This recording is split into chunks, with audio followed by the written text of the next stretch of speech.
Olushola Aremu.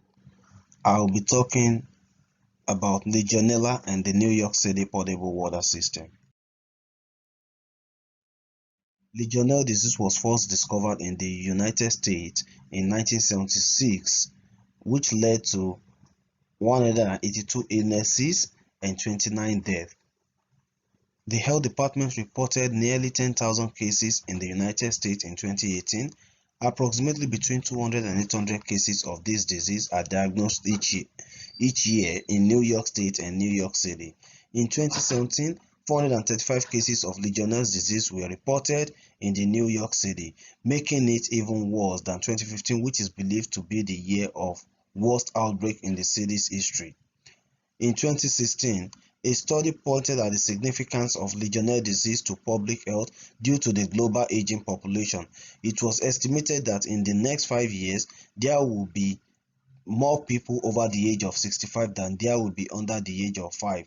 This means that a high percentage of population will be at risk for this disease.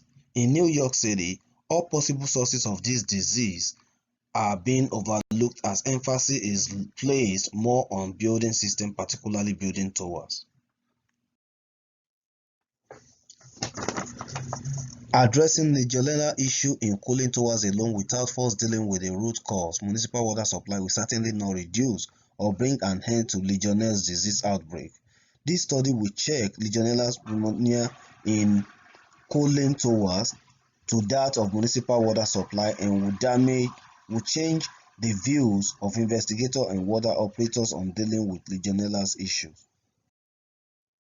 Why this measurement? Although Legionella grows and multiplies in a warmer environment such as cooling towers, however, it does not originate in there.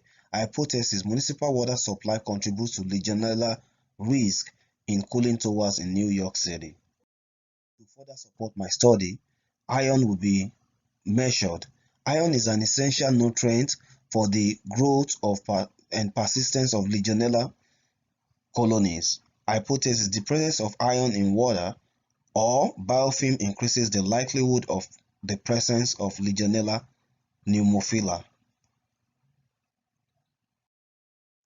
Method: the CDC sampling method will be adopted. Environmental assessment will include facility inspection for safety and identification of for the best sample location. And environmental sampling will involve the collection of pre and post water samples. Water samples will be collected at the point where the municipal water supply enters the building and after cooling towers. Lab analysis will also be done using the culture method recommended by the Center for Disease Control. Data analysis: data will be analyzed using a t-test on MS Excel. Null hypothesis will simply means that my hypothesis is not supported. Therefore, my null hypothesis will be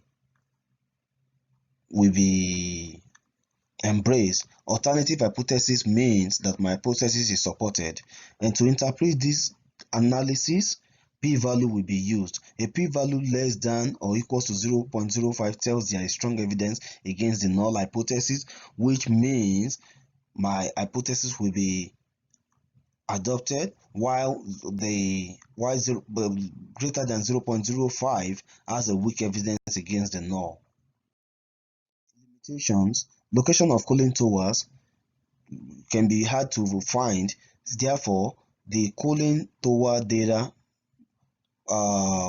the New York City Department of Health and Mental Hygiene cooling tower data will be used, and area where there are more Legionella and iron may be missed during sampling. Physical and chemical parameters such as nutrients will be measured prior to sampling, and the ability of pathogens to enter a viable and non-culturalizing mode may make it undetectable, so an advanced technique will be adopted or method. In conclusion, generated data will help policymakers to develop a new and stricter policy to enhance the protection of humans and the environment. This study will also help water managers to determine new ways that will improve the current method of management. Thank you.